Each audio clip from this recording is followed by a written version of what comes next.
Hello Aries, Sun, Moon Rising, and Venus Signs. Kamusta kayo? Sana po nasa mabuti kayong kalagayan. Welcome back po sa Star Tarot. Kung bago kayo rito, welcome din kayo. Thank you sa inyong support. I truly appreciate it. God bless you all. Tingnan natin ang mga mensahe ni Aries for today.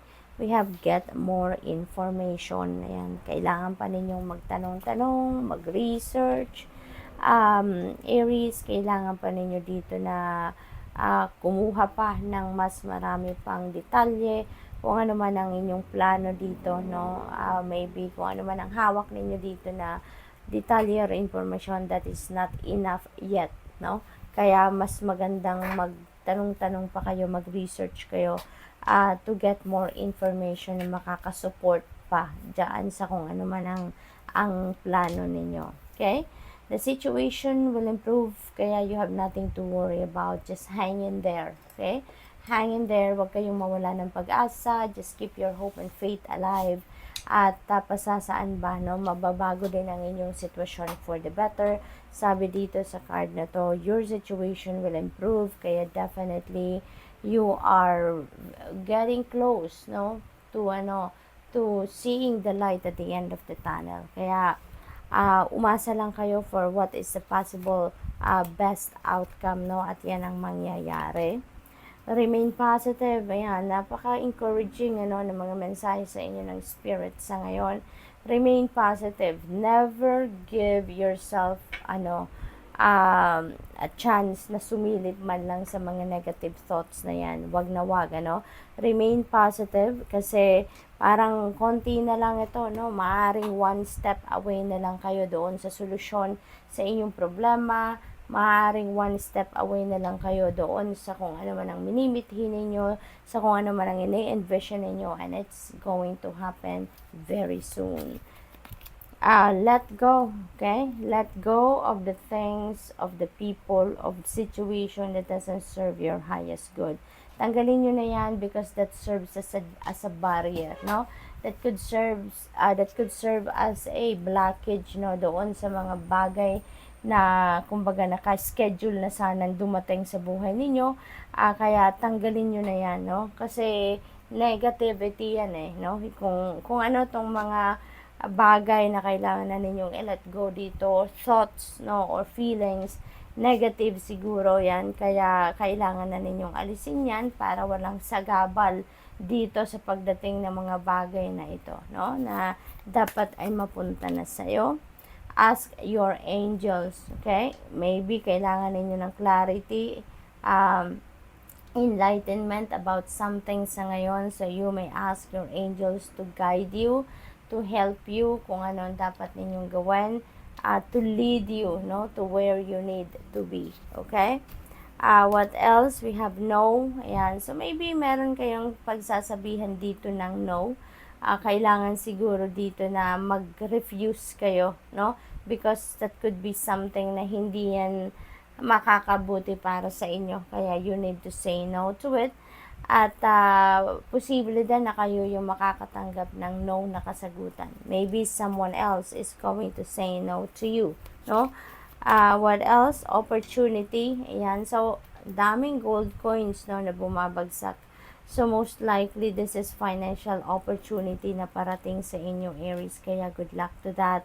Maraming, siguro, mayroong mga offer dito ng bagong trabaho or additional na pagkakakitaan, money path, business venture siguro, or career opportunity. So, whatever it is, no, that looks like it will bring you a prosperity and abundance of financial success into your life. So, good luck to that.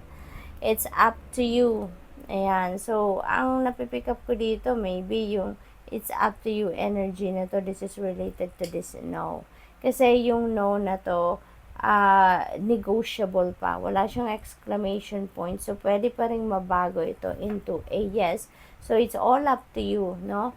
Kung papaano ninyo yan i-handle. Kasi maaring makipag-negotiate ka dito, maaring makipag-usap ka dito, maaring meron kayong, meron offer na ibibigay ka, no? Makikipag kayo siguro makikipag-usap kayo dito para maging mag-agree kayo sa isa't isa, no? So, posibleng may ganong ganap dito. So, it's all up to you. Diskarte nyo na daw yan sa ngayon. Kung if you are going to accept this no answer, or if you are going to negotiate, no? So, use your own judgment and discernment on that situation, Aries. Depende sa inyong sitwasyon kung ano man ang bagay na ito, okay?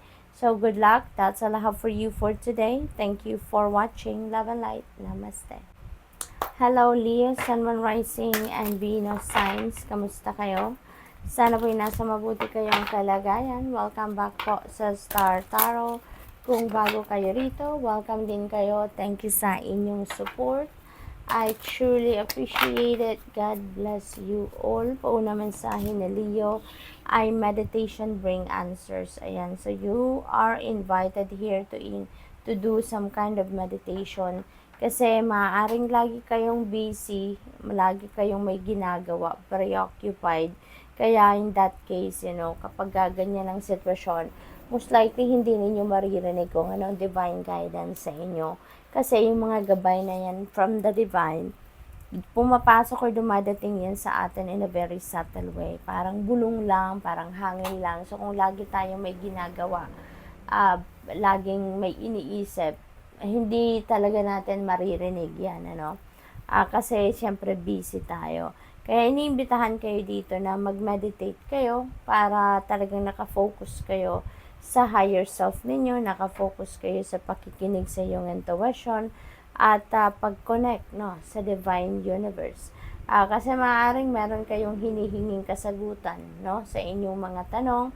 May mga naguguluhan kayo sa isipan ninyo ng mga bagay-bagay, hindi ninyo sigurado or hindi ninyo alam ang tamang daan, 'di ba? Sa ngayon, posibleng ganon. Kaya inibitahan kayo dito na mag-meditate kayo because meditation brings answers. Posible na ang iba sa inyo dito is entering a new love and romantic relationship. Kung lalong-lalo na kung single kayo, maaaring merong nanliligaw sa inyo sa ngayon or may kaligawan kayo, may dinidate kayo, and ngayon maybe papasok na kayo sa relationship as in magiging official na kayo na magkayo, no? Possible din na ang iba sa inyo dito meron ng union of two people dito So posibleng meron ng ikakasal, magpapakasal na siguro kayo. Maaaring nandoon na kayo sa stage na nagpaplano na kayo ng wedding details, yung mga ganon. So, good luck to that, Leo. Don't stop, huwag kayong tumigil, kahit anuman yung pinagdadaanan ninyong hindi masyadong smooth, hindi masyadong magandang sitwasyon, huwag kayong tumigil, Even if there are challenging times na nararanasan kayo, huwag kayong titigil, Don't stop, yun ang panawagan sa inyo dito because maaaring malapit na kayo doon sa tagumpay. Maaaring malapit na kayo doon sa victory ninyo, Kaya huwag kayong tumigil. Kung mayroon mang mga obstacles dyan, normal lang yan, Obstacles, problema, challenging situations, that's part of life, that's part of the divine plan, Dahil blessing din yan. Merong dulot yan sa atin na wisdom, na lesson, na magagamit natin for the future, diba? Kaya huwag kayong tumigil, Just continue to persevere, stay on track, and never give up, okay? We have peaceful resolution. Ayan. So, ang iba siguro, merong pinagdadaan ng rough patch with another person sa ngayon. Pero, magkakaroon na dito ng mending, reconciliation because you are coming up with a peaceful resolution. So, masasolve nyo na din. Maaaring magkausap na kayo dito ng masinsinan, ng maayos, at magkakaintindihan na din kayo. What else? We have you ready. Handa na kayo, Since nasa taas niya si Romance, maaaring handang-handa na talaga kayo na mag-settle down, handa na kayo na mag-asawa, handa na kayo na pumasok sa isang bagong relationship, Posibleng yan ang sitwasyon ng iba sa inyo. So, what else? We have look for a sign. Ayan. So, ang iba siguro sa inyo talaga nagdadasal for guidance dito maybe you're asking for a specific sign, di ba? May dinadasal kayo na ipakita sa inyo ang certain thing, at kapag pinakita yan sa inyo, ibig sabihin na parang go signal ninyo yan, no? Na you're going to pursue whatever it is, no? Na tinatanong ninyo. So, kaya ngayon, mukhang binigay na sa inyo kung ano yung sign, pinadala na sa inyo kung ano yung hinihingi ninyong sign. Kaya make sure na you look for it, no? Kasi kung specific sign ito, alam ninyo kung saan ninyo ito makikita, 'di ba? So, heads up na ito para sa inyo, no? Leo, na binigyan na kayo ng sign. Kaya pay attention to it na, no? Para maka-move forward na kayo sa buhay ninyo at diskarte na kayo ngayon kung ano na mga susunod ninyong gagawin. We have no need to worry, okay? Wala kayong dapat na ipag-alala. Everything is being taken care of. Kaya, wag na kayong mag-alala. Lalo-lalo na kung ang inaalala ninyo ay hindi naman necessary na ipag-alala ninyo. So, magtiwala lang kayo, no? I-offer nyo lang kung ano man yung worries ninyo. Offer it to God, no? At tutulungan kayo niya na maging magaan ang iyong journey, maging magaan ang inyong pakiramdam, okay? Just surrender them. Magtiwala lang din kayo. So, take action, alright? So, maybe, yung sign na to, this is going to give you the hint na kung ano man to, maybe this is a yes, diba? Na sign na to, kung makita nyo na yan, maybe the answer is yes, at you are ready to take action na, no? Or you're going to take action na, because that could be the go signal na hinihintay ninyo. So, go for it. So, good luck. That's all I have for you for today. Thank you for watching. Love and light. Namaste. Hello, Sagittarius, Sun, Moon, Rising, and Venus signs. Kamusta kayo? Sana po ay nasa mabuti kayong kalagayan. Welcome back po sa Star Tarot. Kung bago kayo rito, welcome din kayo. Thank you sa inyong support. I truly appreciate it. God bless you all. Tignan natin ang mga mensahe ni Sag. We have peaceful resolution. Ayan. So, ang iba sa inyo dito, Sagittarius, siguro merong kaaway, merong kadiskusyon, merong hindi pagkakaintindihan with another person in the past. Pero ngayon, things are changing, no? Magkakaroon na kayo ng pagbabate. Resolution is coming your way.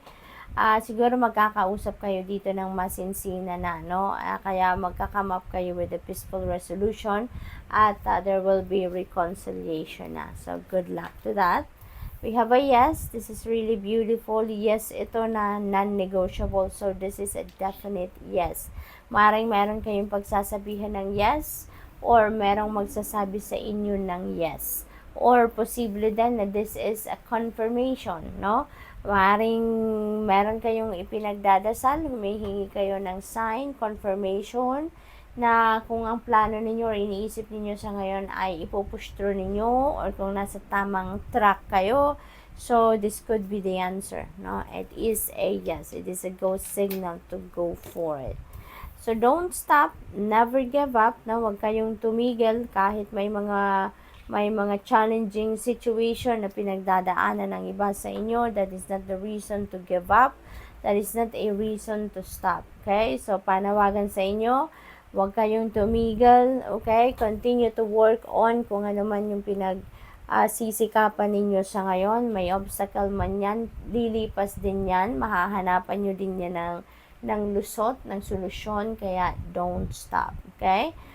Maaring nalalapit na ang tagumpay ninyo, kaya maybe isang challenge na lang ito kung meron man na nararanasan ninyo sa ngayon. Kaya huwag kayong sumuko dahil isang kembot na lang, maaring nandoon na kayo sa inyong tagumpay. Okay? We have listen to your intuition. Ayan. So, napakahalagang divine guidance ang maaaring pinapadala sa inyo sa ngayon ng universe.